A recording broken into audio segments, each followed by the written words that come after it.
इंद्र, स्वर्ग में रहने के लिए भाग्य चाहिए। ठाकुर जी ने बहुत बड़ी बात कर दी। क्या कहा? सिरधे कलश वाली कन्याएं खड़ी हो जाए, भैया जी स्वागत करना चाहते हैं, एक एक करके मंच के सामने आ जाएं। सिरधे ठाकुर जी ने कहा स्वर्ग में रहने के लिए भाग्य चाहिए, पर वृंदावन में निवास करने के लिए सौभाग्य चाहिए। क्या? भाग्य और सौभाग्य में इतना अंतर है महाराज, जैसे चांदी से लेकर के एक हीरा तक महाराज। क्यों? वृंदावन को बास भलो, महाराज वृंदावन का निवास ही बहुत बड़ी बात है। ठाकुर जी बोले इंद्र से, अभी तुम्हें वृंदावन का निवास नहीं मिलेगा, पर समय आने पर तुम्हें वृंदावन का निवास जरूर मिलेगा। इंद्र को जैसे ही वापस किया, ठाकुर जी ने पुनः गिरिराज पर्वत को यथा स्थान धारण किया। यथा स्थान जैसे ही रखा,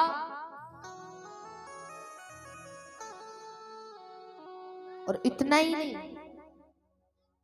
आज शरद पूर्णिमा की वो रात्रि है।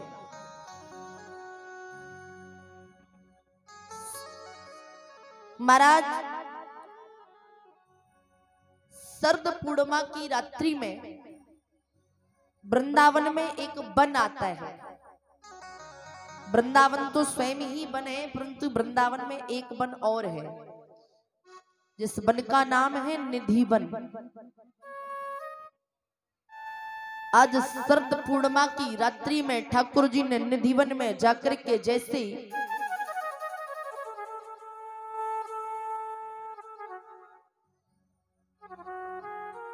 उस बांसुरी को बजाना शुरू किया रात्रि के समय,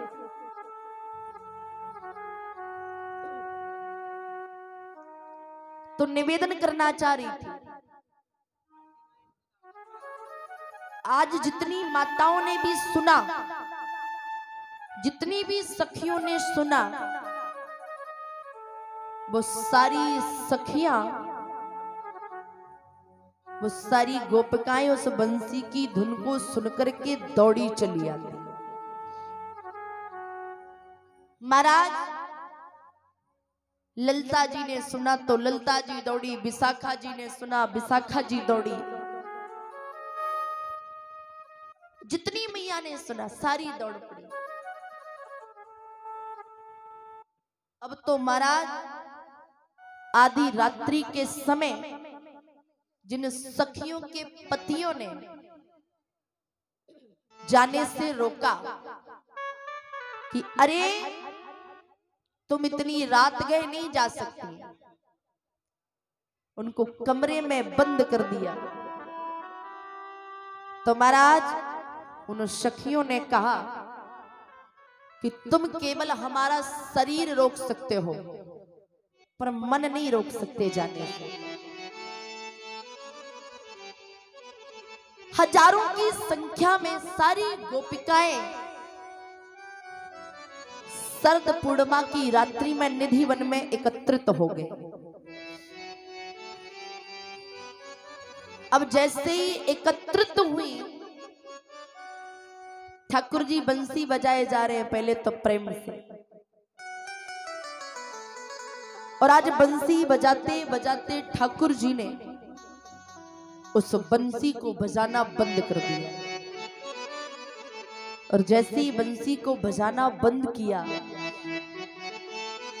ठाकुर जी ने जब नेत्र खोले तो देखा हजारों सखियां सामने खड़ी। अच्छा आप लोग विचार करिए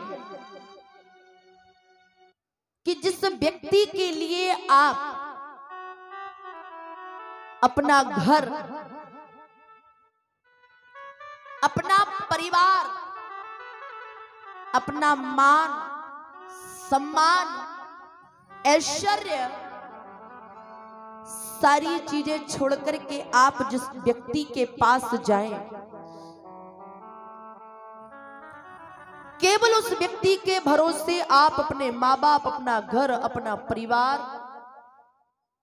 छोड़ करके जब जाओ और जैसे ही तुम उसके पास पहुंचो और वो व्यक्ति तुमसे केवल एक ही प्रश्न पूछे कि तुम यहां पर क्यों आए हो, विचार करिएगा। जिस व्यक्ति के सहारे तुम अपना घर परिवार छोड़ दो और वही व्यक्ति तुमसे पूछे यहां मेरे पास क्यों आए हो इतनी रात्रि को, क्या गुजरेगी? जैसी उन सखियों से ठाकुर जी ने कहा ना, क्यों आई हो इतनी रात को, क्या तुम्हें नहीं पता जो बड़े और जो सम्मानित घर की जो बहुएं और बेटियां हुआ करती हैं, वो आधी रात को घर से बाहर अनावश्यक रूप से नहीं निकलती। तुम यहां क्यों आई हो? और सबसे बड़ी बात, तुम शादीशुदा हो, तुम्हारा विवाह हो चुका है और इतनी रात को तुम अपने पति को छोड़ करके तुम मेरे पास आई हो, क्या तुम्हें नहीं पता? क्या ठाकुर जी उनको बताते हैं, ज्ञान दे रहे हैं और कहा क्या? बोले पत्नी का केवल एक ही धर्म है। सखियों ने कहा कन्हैया कौन सा धर्म है? बताया, बोले एक ही धर्म एक व्रत में,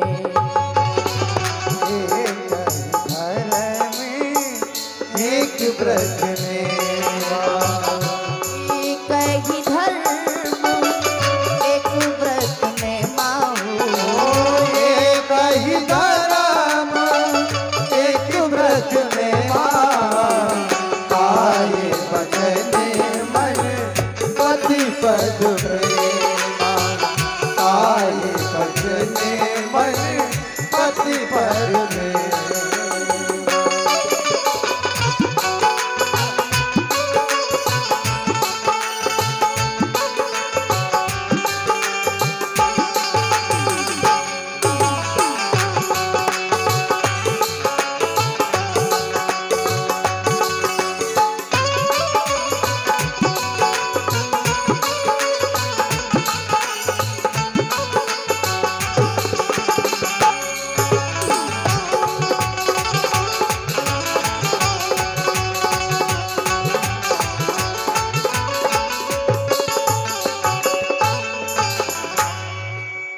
ठाकुर जी बोले क्या?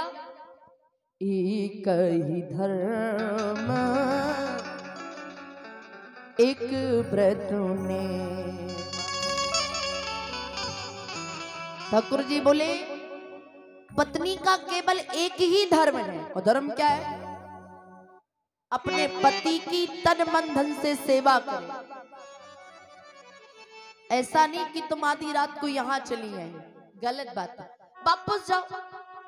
जो श्री राधा जी है ना, ये सारी सखियों के पीछे खड़ी है। जब कन्हैया जी जब ज्यादा ज्ञान देने लगे ना,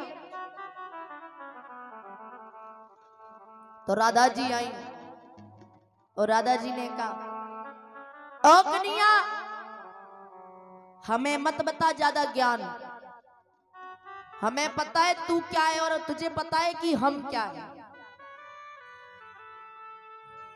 बहुत ज्यादा ज्ञानी बन रहा है ना, बहुत ज्यादा वेद मंत्र पढ़ के सुना रहे हैं हमें।